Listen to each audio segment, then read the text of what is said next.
The council chamber was massive. It stretched so far that the walls disappeared into darkness. 3,000 alien delegates filled the seats, their bodies coming in every shape and color imaginable. Some had scales, some had fur, others had skin that glowed with soft light. They all sat in their assigned places, watching the center platform where Ambassador Tae-young stood alone. Tae-young was a human. He wore a simple black suit with no decorations. His hair was dark and neatly combed. His face showed no emotion as he waited for the vote results. Behind him, a massive screen displayed numbers that kept changing. The vote was almost complete. The chamber was silent. Not even a whisper could be heard. Every eye in the room focused on the screen. The numbers stopped changing. The final count appeared in glowing letters that filled the entire display. 847 votes for banishment. Only 12 votes against it. Earth was being expelled from the Galactic Council. A tall alien with blue skin and 4 arms stood from the highest seat. This was Chancellor Vex, leader of the Vrexian Empire and head of the council. His voice boomed through the chamber without needing any microphone. "The vote is final," Vex announced. "Humanity is hereby expelled from the Galactic Council. Earth will be quarantined to its own solar system. All trade agreements are cancelled. All treaties are void. All embassy staff must leave council space within 1 lunar cycle." Tae-young stood still.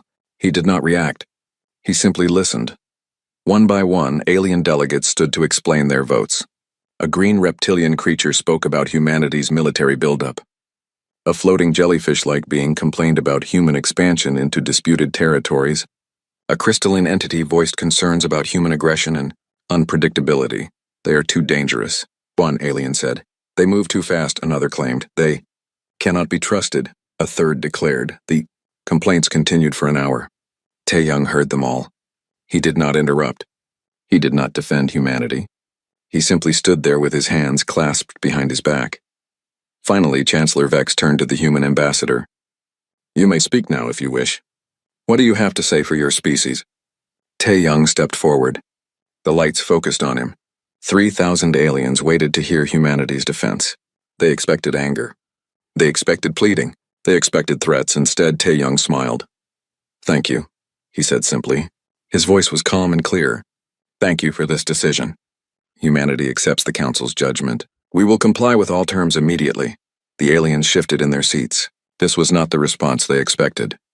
"We will withdraw from all Council territories," Tae-young continued. "We will recall our ambassadors, our traders, our citizens. We will remove ourselves completely from galactic affairs. You have made your position clear and we respect it." He bowed slightly, a gesture of respect from human culture. "We wish you all well in your future endeavors." Then he turned and walked toward the exit. His footsteps echoed in the silent chamber. No one spoke. No one moved. They watched the human ambassador leave without anger, without protest, without any sign of the violence they feared from his species.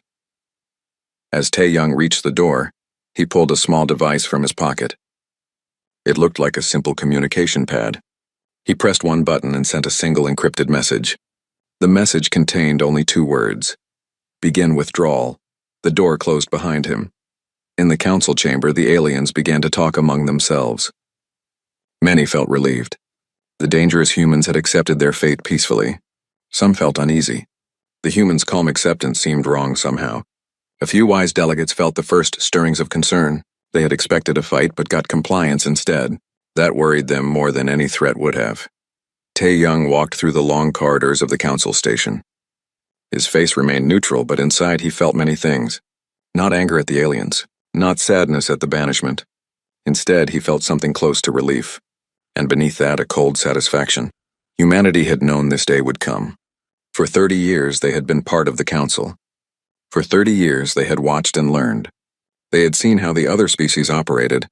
They had noticed the patterns, the politics, the weaknesses, and for 20 of those 30 years, humanity had been preparing for rejection. The council thought they were punishing Earth. They thought they were protecting the galaxy from dangerous humans. They did not understand what they had really done. They had freed humanity from the rules that held them back. Tae-young reached his ship. It was a small diplomatic vessel, painted white with blue markings. Inside, his staff waited for him. "They looked worried, sir," one of them said. "The vote went exactly as predicted," Tae-young finished. He moved to the pilot's seat and began the launch sequence. "Contact all human vessels. Begin Phase 1 of the withdrawal plan. Every human, every piece of human technology, every bit of human influence, all of it comes home. What about the joint projects, sir? The research stations we built with other species? The medical facilities? The power plants? Tae-young's smile returned. It was not a cruel smile, but it was knowing. Everything. We take everything. Or we destroy what we cannot take. Nothing we built stays behind. The staff member hesitated. Sir, that will cripple dozens of stations. Hundreds of colonies depend on our infrastructure. Yes, Tae-young agreed. They do, but we are being banished, are we not? Quarantined? Then they will learn to survive without us. That is what they voted for. The ship lifted off from the docking bay. Through the windows, Tae-young could see the massive council station floating in space. It was beautiful, built over centuries by hundreds of species working together. Humans had contributed to parts of it, the fusion reactors in Section 7, the medical bay in Section 12, the navigation systems that guided ships safely to dock. All of that would soon stop working. As the ship turned toward Earth, Tae-young activated the ship's long-range communicator. He sent messages to every human outpost in the galaxy. The same message went to human colonies, research teams, trading posts, and military bases. Come home, the message said. Bring everything with you. Leave nothing behind. It is time. Across the galaxy, humans received the message. They understood what it meant. They had been trained for this moment. Every human in council space knew the withdrawal plan. They had practiced it. They had prepared for it. Now they would execute it, and the galaxy would learn a hard lesson. The council had voted to banish Earth. They thought they were getting rid of a problem. They did not realize they were giving up something precious. They did not understand how much they had come to depend on humanity, but they would learn. Soon they would learn. 3 weeks had passed since the vote. Captain Jiwoo stood on the bridge of her cargo ship, watching the Andromeda trade nexus grow smaller on the view screen. Her ship, the Morning Star, was the last human vessel leaving the massive station. The nexus was one of the largest trading posts in the galaxy. It floated at the intersection of 7 major trade routes. Over 5 million beings lived and worked there. Ships from hundreds of species docked there every day to buy, sell, and trade goods from across known space. Humans had helped build this place. 50 years ago, when the Nexus was just a dream, human engineers had solved the power problem. They had designed the fusion reactors that made such a large station possible. They had created the life support systems that could handle so many different species. They had written the computer programs that managed millions of transactions every hour. Now all of that was leaving with them. Jiwoo looked at her crew. They were busy at their stations, monitoring the cargo hold and engines. But she could see the sadness on their faces. Many of them had lived on the Nexus for years. They had friends there. They had favorite restaurants and shops. They had built lives in this place. Captain, her first officer called out. The last container is secured. All personnel are aboard. We are ready to depart, Jiwoo nodded. Take us out. Slowly. Give the station crew time to understand what is happening. The Morning Star moved away from the docking bay. But this was not a normal departure. Normally, when a ship left, the station remained bright and active. Not today. Behind them, Section 7 of the Nexus went dark. The lights flickered and died. The fusion reactor that humans had installed was gone. Engineer Hyun-soo had spent the last 3 weeks carefully removing it, piece by piece loading it onto cargo ships bound for Earth. Without that reactor, the Nexus lost 40% of its power generation. Immediately, the station's computer systems began shutting down non-essential systems to conserve energy. Thousands of shops and restaurants went dark. Residential sections switched to emergency lighting. On the bridge, Jiwoo pulled up a status display. It showed what was happening across the station as human systems went offline. The medical bay in Section 12 had just lost access to its advanced diagnostic equipment. Dr. Dawn had wiped the computers clean before leaving. Decades of research data, treatment protocols, and medical breakthroughs, all of it was gone. Dayoon had not wanted to do it. Jiwoo remembered the doctor's face when she received the order. Dayoon had worked in that medical bay for 15 years. She had saved thousands of lives there. She had trained alien doctors in human medical techniques. Please, Dayoon had said, let me leave the data. They need it. There are patients who will die without access to those treatments. Jiwoo had felt the same pain. But orders were orders. I am sorry, she had told the doctor. But we are being banished. We cannot leave our technology behind. If they want human medicine, they should not have voted to expel us, Dayoon had obeyed. She had erased everything. And now the medical bay's computers showed error messages where life-saving information used to be. The navigation systems were next. Every ship that docked at the Nexus used the automated guidance system to find their berth safely. Hundreds of ships arrived and departed every day. The system tracked them all, preventing collisions and ensuring smooth traffic flow. That system had been designed by humans. Programmed by humans, maintained by humans. Now it defaulted to the old software technology from 70 years ago. It was slow and unreliable. It could only handle a fraction of the traffic. Ships would have to wait longer to dock. Some would have to be turned away. Accidents would happen. Captain, her communications officer said, "We are receiving a transmission from the station commander." On screen, Jiwoo ordered. A Vrexian appeared on the view screen. He was the station commander, appointed by the Galactic Council to oversee operations. His blue skin looked pale and his forearms gestured frantically. "Captain Jiwoo," he said, "you cannot do this. We have treaties. We have agreements. You cannot remove this equipment." Jiwoo kept her face neutral. "Commander, we are simply complying with the Council's directive. Humanity is banned from galactic space. We are taking our people and our property home." "Your property?" The commander's voice rose. "That fusion reactor has been here for 50 years. It belongs to the station now." "No," Jiwoo said calmly. "It was leased to the station, with maintenance provided by human engineers. The lease agreement clearly states that if the agreement is terminated, the equipment returns to human ownership. The Council terminated all agreements with Earth." The commander's face showed confusion and anger. But we need that reactor. The station cannot function at full capacity without it. Then perhaps the Council should have considered that before voting to banish us." "This is sabotage." Jiwoo's eyes went cold. "No, Commander. Sabotage would be if we destroyed the reactor. We are taking it home intact. Sabotage would be if we left viruses in your computer systems. We simply erased our own data. Sabotage would be if we damaged your station on our way out. We are leaving peacefully, exactly as the Council demanded." The commander opened his mouth, then closed it. He had no response. "We are leaving your space now, Commander," Jiwoo continued. "I wish you and your crew well. Goodbye." She ended the transmission. On the view screen, the Nexus continued to fade into the distance. More sections were going dark as human systems failed. The station that had blazed with light now looked dim and sick. "How many other stations are experiencing this?" she asked her first officer. He checked his console. "Reports are coming in from across the galaxy, Captain. The exodus is proceeding as planned. Every human is withdrawing. Every piece of human technology is being removed or destroyed." Jiwoo pulled up a map of the galaxy. Red dots marked locations where human withdrawal was causing problems. There were hundreds of them. The Proxima research station had lost its quantum computers. The Centauri colony could no longer grow crops because the agricultural pods used human genetic engineering. The Vega shipyards had ground to a halt because the construction drones ran on human software.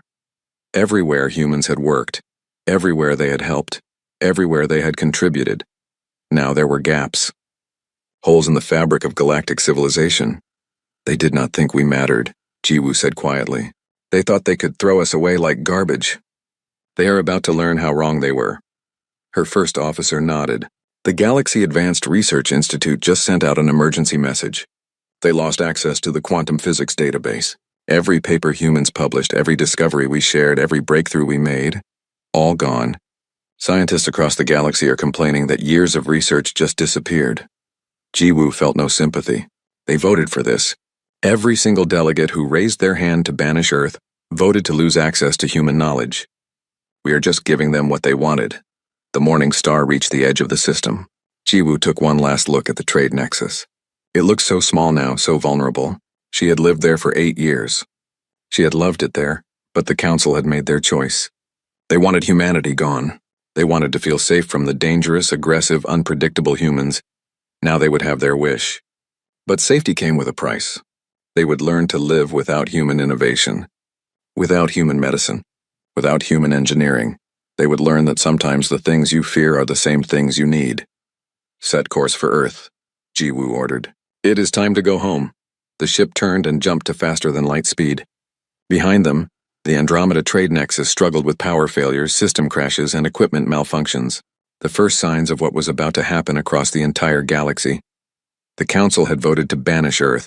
They thought they were solving a problem. They did not realize they were creating a crisis. A crisis that was only just beginning. 6 months had passed since the banishment. The Galactic Council chamber was full again, but the mood was very different from the last meeting. The delegates were not celebrating.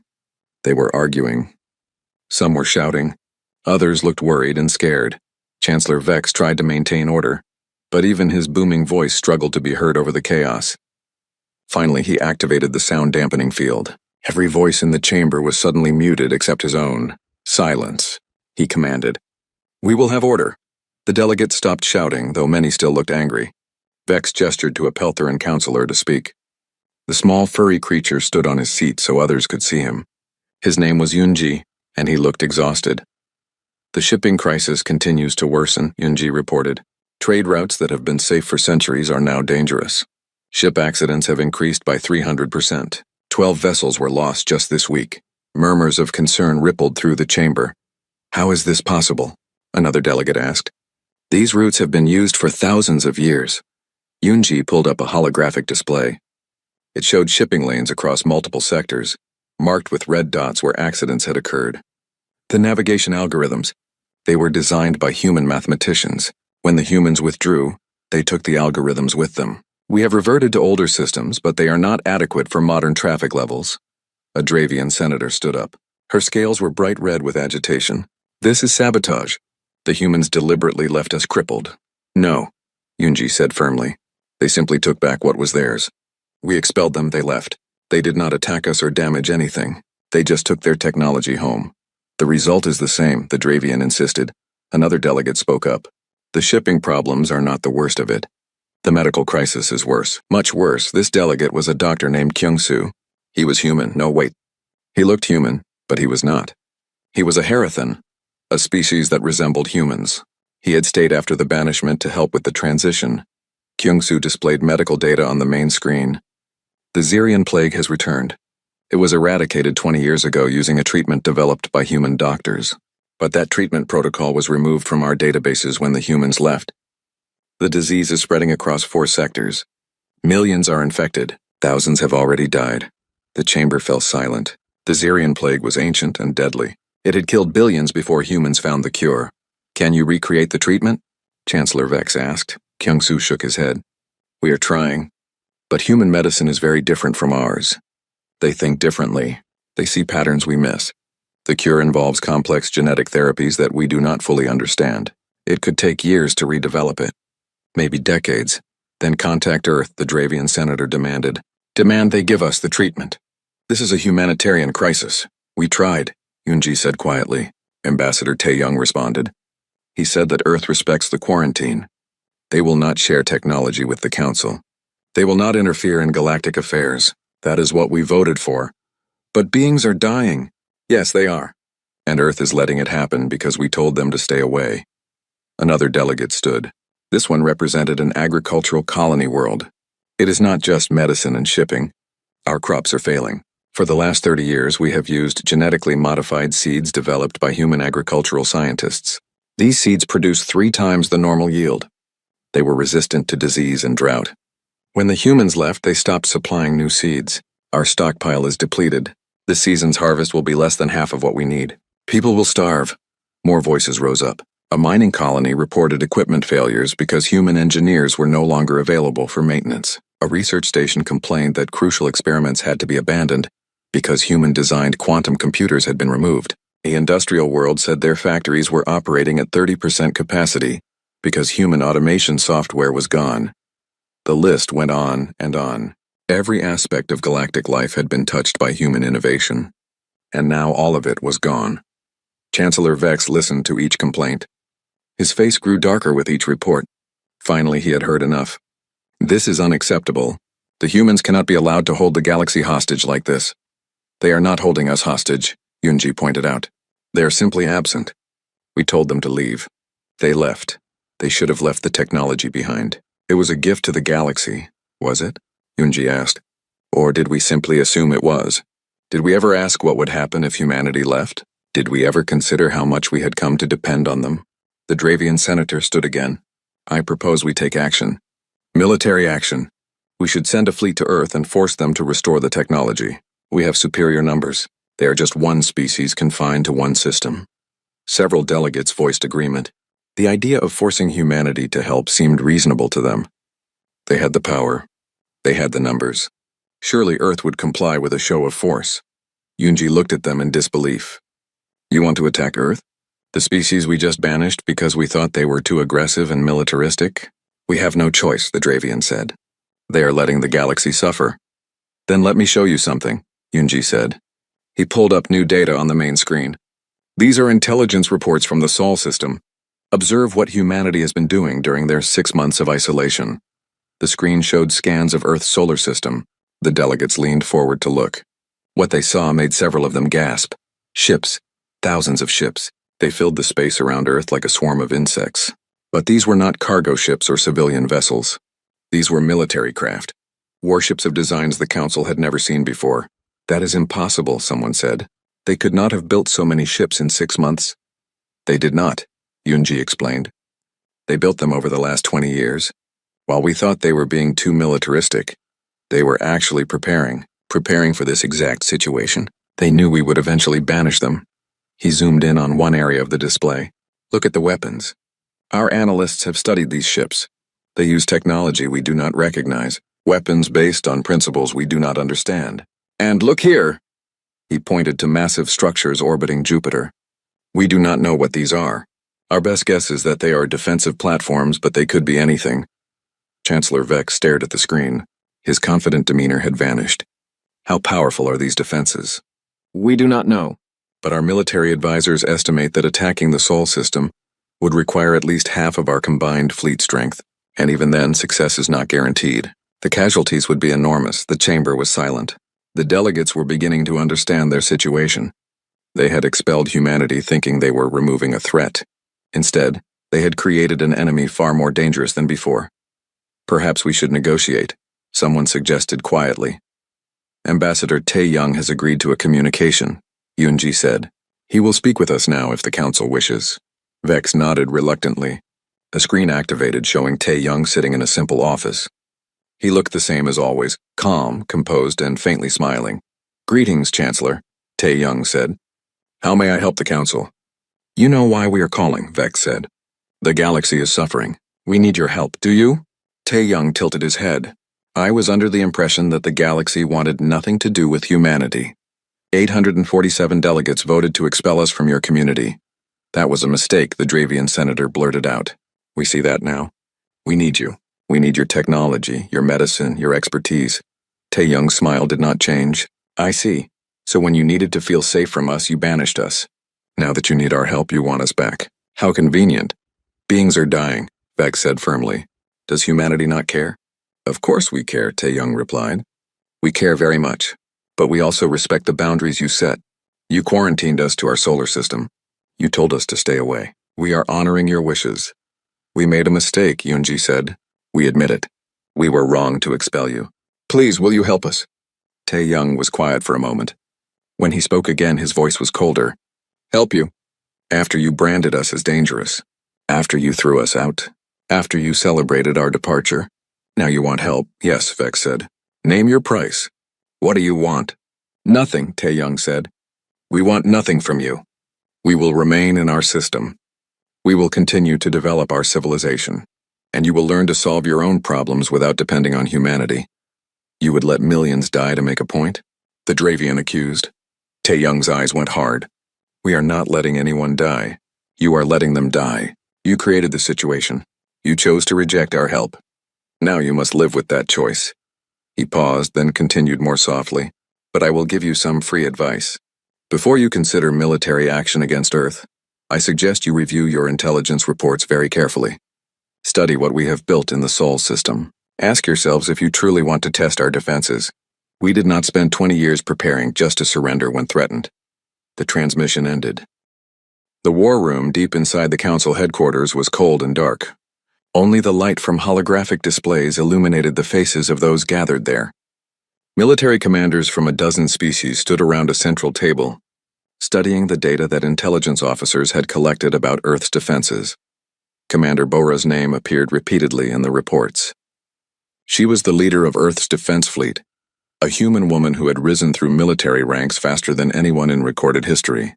The aliens had watched her career with concern even before the banishment. Now they studied everything known about her with growing fear. Her fleet numbers 4,200 ships, a military analyst reported. He was a Keltorian, a species known for strategic thinking. This is more than any single member species possesses. The ships use modular design, allowing for rapid repair and modification. Chancellor Vex studied the hologram of a human warship. It looked sleek and dangerous, covered in weapon ports and armored plating. What about their technology level? Our intelligence suggested they were perhaps 10 years ahead of standard galactic military technology. The analyst shook his head. That intelligence was wrong. Very wrong. We now believe they are at least 50 years ahead. Possibly more in certain areas. Silence filled the room. Explain, Vex commanded. The analyst changed the hologram to show a close-up of a weapon system. This is what we believe to be an energy lance. It uses contained plasma accelerated to near light speed. Our shield technology cannot stop it. Onshot can cut through a battlecruiser like a knife through water. He changed the image again. This is their defense grid. It uses quantum entanglement for instantaneous coordination across the entire system. Every defense platform, every ship, every weapons battery acts as one unified system.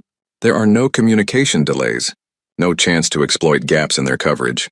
A Dravian general leaned forward. Quantum entanglement for communications? That is theoretical. We have not been able to make it work reliably. They have, the analyst said simply. Dr. Young-Ho published 3 papers on quantum communication theory before the banishment. We thought they were just theoretical work. We were wrong. He was describing systems they had already built and tested. Another commander spoke up. What about these structures around Jupiter? Have we identified them yet? The analyst looked uncomfortable. No. We have 17 different theories about what they might be. None of them are good for us. Show me, Vex ordered. The hologram changed to show massive structures orbiting Jupiter. They were enormous. Each one was the size of a small moon. There were 6 of them, arranged in a perfect hexagon around the giant planet. Theory 1. They are weapon platforms. If true, they likely possess firepower equivalent to 100 battlecruisers each. Theory 2. They are shield generators creating a defensive barrier around the entire inner solar system. Theory 3. They are sensor arrays capable of detecting any ship entering the system from any direction. The analyst paused. Theory 4. They are all of these things at once. The room was silent. The military commanders looked at each other. The implications were clear. Attacking Earth would be suicide. A human name appeared in the next set of reports. Strategist Haywan. She was the architect of Earth's defensive strategy. The report described her as brilliant, ruthless, and completely focused on protecting her homeworld. Haywan's defensive doctrine is built on a simple principle, the analyst continued. Total defense. Earth does not need to conquer anyone. They do not need to expand. They only need to make their system impossible to attack, and they have succeeded. He pulled up more data. Look at the asteroid belt. They have fortified it. Every large asteroid has been turned into a weapons platform or a manufacturing facility. If a fleet tried to pass through, they would face fire from thousands of positions. It would be a killing field. What about going around the belt? Someone asked. Then you face the outer system defenses. Gas mining stations around Saturn and Uranus have been militarized. And those structures around Jupiter can likely target anything in the outer system. There is no safe approach. Vex studied the display for a long time. Finally, he asked the question everyone was thinking. Can we win if we attack? The Keltorian analyst looked at his fellow officers. None of them wanted to answer. Finally, he spoke. If we commit half our combined military strength, that is 15,000 ships, from all member species, we estimate a 60% chance of breaking through their defenses and reaching Earth. 60%. That is acceptable, a Dravian commander said. Let me finish, the analyst said sharply. 60% chance of reaching Earth, but our casualties would be catastrophic. We estimate losing at least 10,000 ships, maybe more, and that is just to reach the planet. Actually conquering Earth would require ground forces fighting against a prepared population on their homeworld. Historical data suggests that would fail. No successful planetary invasion has ever been recorded against a unified, technologically advanced homeworld. He paused. And there is one more thing. We do not know what other surprises they have waiting. Humans are creative. They think in ways we do not expect. Any attack plan we make assumes we know all their capabilities. That assumption is probably wrong. The room fell into uncomfortable silence. The commanders looked at each other. The cost of attacking Earth was too high. The chance of success was too low. So we do nothing, Vex asked. We let them dictate terms to us? We negotiate, the Keltorian suggested. We find a way to restore relations without military force. Tae-young refused to negotiate, Vex reminded them. Then we make him an offer he cannot refuse. We give him whatever he wants. A Vrexian officer shook his head. You do not understand humans. They do not want conquest. They do not want tribute. They do not want to rule over us. They simply want to be left alone. That is what Tae-young made clear. Then what do we do? Vex demanded. Watch the galaxy fall apart? Another analyst spoke up. This one was older, with gray fur and tired eyes. Perhaps that's exactly what we need to do. Let the crisis continue. Let it get worse. When beings are desperate enough, when the suffering is great enough, the Council will have no choice but to accept whatever terms humanity offers. That could take years, someone protested. Yes, it could, but we have no other option. We expelled them. We told them we did not need them. Now we must prove we do need them, so badly that we will accept any condition to get their help back. Vex looked around the room. He saw defeat on every face. These were his best military minds, and they were telling him that war was impossible, that humanity had made themselves untouchable. Very well, he said finally. No military action, but continue monitoring the Sol system. I want to know immediately if anything changes. If they show any weakness, any vulnerability, I want to know about it. The meeting ended. The commanders filed out, leaving Vex alone with his thoughts. He stared at the hologram of Earth, a small blue and green planet that had become the greatest power in the galaxy without firing a shot. He thought about the vote 6 months ago. He remembered feeling relieved when humanity accepted their banishment peacefully. He had thought they were avoiding a war. Now he understood. There was no war because humanity did not need to fight. They had already won days past. The Council tried to function normally, but the problems kept growing.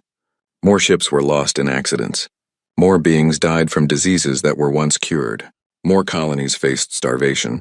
The galaxy was slowly falling apart. Yunji compiled a report on the economic impact. The numbers were staggering. Galactic trade had decreased by 40%. Medical costs had tripled. Agricultural production was down by 60% in regions that depended on human seed technology. We are in collapse, he told Vex privately. Not fast collapse. Slow collapse. But if this continues, galactic civilization will regress to pre-contact levels within a generation. Vex read the report carefully. Then he made a decision. Contact Tae-young again. Tell him I want to speak with him personally, not as chancellor to ambassador. As one leader to another. The message was sent. To everyone's surprise, Tae-young agreed. The conversation took place in a secure channel. No other council members were present. Just Vex and Tae-young, two leaders facing each other across the void of space. What do you want from us? Vex asked without preamble. What will it take for humanity to help the galaxy again? Tae-young considered the question. When he answered, his voice was serious. You misunderstand our position. We do not want anything from you. We are not holding the galaxy hostage. We are simply doing what you asked, staying in our own space, developing our own civilization, leaving you alone. But the galaxy needs you. Yes, it does. And perhaps that is the lesson here. Perhaps you needed to learn that humanity is not your enemy. We are not a threat to be banished. We are partners, equals. And you cannot simply throw away your partners when they make you uncomfortable. We understand that now, Vex said. We made a mistake. A terrible mistake. What can we do to fix it? Tae-young smiled sadly. Nothing, not yet. You must fix yourselves first. Learn to respect us. Learn to see us as equals, not as dangerous children who need to be controlled. When you have learned that lesson, truly learned it, then perhaps we can talk about the future. How long will that take? As long as it takes. Years perhaps. Maybe decade, 2 years had passed since the banishment. The galaxy had changed. The bright, prosperous civilization that once spanned thousands of worlds had dimmed. Not collapsed, the Council had managed to prevent total breakdown, but diminished, reduced. Lesser than it had been. Trade routes still functioned, but they were slower and more dangerous. Medical care still existed, but diseases that were once easily cured now required long, expensive treatments. Colonies still grew food, but yields were lower and famines had become common in some regions. The galaxy had learned to function without humanity. But it had paid a heavy price for that lesson. Inside the Sol system, behind defenses that no one dared challenge, humanity thrived. Explorer Subin stood on the observation deck of a new colony ship, watching as the vessel approached Titan, one of Saturn's moons. Below her, she could see the domed cities that now covered much of the moon's surface. 2 million humans lived on Titan. Another 5 million lived in orbital habitats around Saturn. Mars had a population of 50 million. Venus, despite its harsh environment, housed 30 million people in cloud cities floating high in the atmosphere. Even Mercury had colonies built deep underground where the temperature was stable. Humanity had spread throughout their solar system like a flower blooming. Without the need to share resources with other species, without the restrictions of council regulations, they had built and expanded at a pace that shocked even themselves. "It is beautiful," Subin said to her companion, a young engineer named Minho. Minho nodded. He was looking at a display showing the orbital infrastructure. Massive space stations orbited every major planet. Asteroid mining operations extracted resources from thousands of rocks in the belt. Solar collectors around Mercury generated enough power for the entire human civilization. "We have built more in 2 years than we built in the previous 30, Minho observed. Without council approval processes, without environmental impact studies that took years to complete, without compromising with species who thought our projects were too ambitious." "Do you miss it?" Subin asked. "The galaxy, I mean. Working with other species. Seeing alien worlds," Minho thought about it. "Sometimes, but mostly no. We were always treated like junior partners. Like children who needed supervision. Now we are free to make our own choices, our own mistakes. I prefer it." Their conversation was interrupted by an announcement. "All personnel prepare for departure. We will be making the journey to Neptune's orbit to examine the ice mining operations." The ship moved smoothly through space. Subin watched Titan recede behind them. She thought about her work as an explorer. Before the banishment, she had led expeditions to alien worlds, always working with mixed crews, always following council protocols. It had been exciting but frustrating. Now she explored humanity's own solar system, and there was more than enough to discover. The moons of Jupiter alone held more mysteries than she could explore in a lifetime. And beyond that, the Kuiper Belt and the Oort cloud waited, full of resources and opportunities. On Earth, in a laboratory in Seoul, Dr. Minho, a different Minho, a physicist, was making history. He had just completed a breakthrough in faster-than-light travel. The new drive design was 3 times more efficient than anything the galaxy used. It would allow human ships to cross distances in days that took the Council's ships weeks to traverse. Minho shared his findings with the research team. They celebrated quietly. This was how progress happened now. Rapid, unconstrained by the need to share discoveries with hundreds of alien species, many of whom moved at a glacial pace. "Should we publish this?" one of his assistants asked. "The galaxy could benefit from this technology." Minho shook his head. "No, not yet. Maybe not ever. They expelled us. They told us to stay in our space. So we will keep our discoveries to ourselves." It was not cruelty. It was simple pragmatism. Humanity had learned that their innovations were valuable, perhaps more valuable than they had realized. They would not give them away freely anymore. In another part of Earth, in a building in Busan, artist Hana was finishing a sculpture. It was made of metal and light, depicting a human figure reaching toward the stars. The figure's face showed determination and pride. The sculpture was titled Unbound. It represented humanity's new spirit. Free from council restrictions, free from alien judgment, free to be themselves. Hana's work had become famous across human space. Her art captured the mood of their civilization, proud, independent, and looking toward their own future rather than seeking approval from others. A message came through on the global network. It was from Ambassador Tae-young. He was making an announcement that everyone would want to hear. Tae-young appeared on screens across the solar system. He looked older now. His hair had gone completely white. But his eyes were still sharp, still intelligent. "My fellow humans," he began. "I have news to share. The Galactic Council has once again requested a meeting. They wish to discuss restoring Earth's membership in the Council. They are offering full voting rights, representation in all Council committees, and a formal apology for the banishment." Excited whispers rippled through humanity. Return to the galaxy? The chance to explore beyond their solar system again? To trade with alien species? To share knowledge? But Tae-young raised his hand for silence. "I have declined their offer." Shock, surprise, confusion. These emotions spread across human space like a wave. Tae-young continued. "I know many of you are surprised. Some of you may be disappointed. Let me explain my reasoning. 2 years ago, the council voted to expel us. They did not do this because we had done anything wrong. They did it because we made them uncomfortable. Because we were different. Because they feared what we might become. He paused. In these 2 years, we have proven something important. We have proven that we do not need the council's approval to prosper. We do not need their permission to advance. We do not need their validation to be successful. We have built a civilization here in our own solar system that rivals anything in the galaxy. Our technology has advanced beyond theirs. Our economy is strong. Our people are happy. We have done all of this by ourselves without anyone's help. Another pause. The council wants us back now because they realize they need us. They need our medicine. They need our technology. They need our innovations. But do we need them? Tae-young's expression became stern. I have told the council that humanity will remain independent. We will not rejoin their community. Not because we hate them. Not because we seek revenge.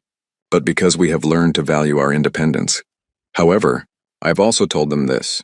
In a few centuries, when humanity is ready to reach for the stars beyond our solar system, we will do so on our own terms. Not as junior members seeking acceptance, not as a species asking permission, but as equals. When we leave this solar system, we will do so with the confidence that we are the equal of any species in the galaxy. And if the council wishes to interact with us then, it will be as partners, not as subordinates. The message ended. Across human space, people discussed Tae-young's decision. Some disagreed. Some thought humanity should rejoin the galaxy now, take advantage of the opportunity, but most agreed with their ambassador. They had learned the hard lesson that the council taught them. They did not need the galaxy's approval. They only needed themselves. On the council station, Chancellor Vex received Tae-young's response. He read it carefully, then set it aside. He was not surprised. He had known what the answer would be before he asked. Yoon-ji, the Peltheran counselor, visited Vex in his private office. They refused, Vex said simply. I know, Yoon-ji replied. I expected it. They are teaching us a lesson. We thought we could discard them and then take them back when convenient. They are showing us that relationships do not work that way. So what now? Vex asked. Now we accept the new reality. Humanity is no longer part of the galactic community. They are a separate civilization, developing in their own space. We must learn to respect their boundaries as they respect ours. And when they do reach beyond their solar system, Yoon-ji smiled slightly, then we will meet them as equals. As partners, not as subjects or subordinates. That is what they are trying to teach us. Vex nodded slowly. He understood now. The council had made a terrible mistake 2 years ago. They had treated humanity like a problem to be solved. They had failed to see humans as equals. Now humanity was teaching them the cost of that failure. Not through war, not through violence, but through absence. By showing the galaxy what it lost when it pushed humanity away. It was, Vex had to admit, a masterful strategy. Humanity had turned their banishment into a source of strength. They had used isolation to grow stronger, more united, more advanced. And someday, when they finally did leave their solar system, they would do so as one of the most powerful civilizations in the galaxy. A civilization that had learned it did not need anyone's approval to be great. Back on Earth, in his office, Ambassador Tae-young sat alone. He looked out the window at the sky. Somewhere up there, beyond the atmosphere, beyond the orbital stations, beyond the defensive platforms, was the rest of the galaxy. He did not hate the aliens who had banished humanity. He did not seek revenge. But he also would not forget the lesson they had taught. The galaxy had voted to banish Earth. This but humanity is pat.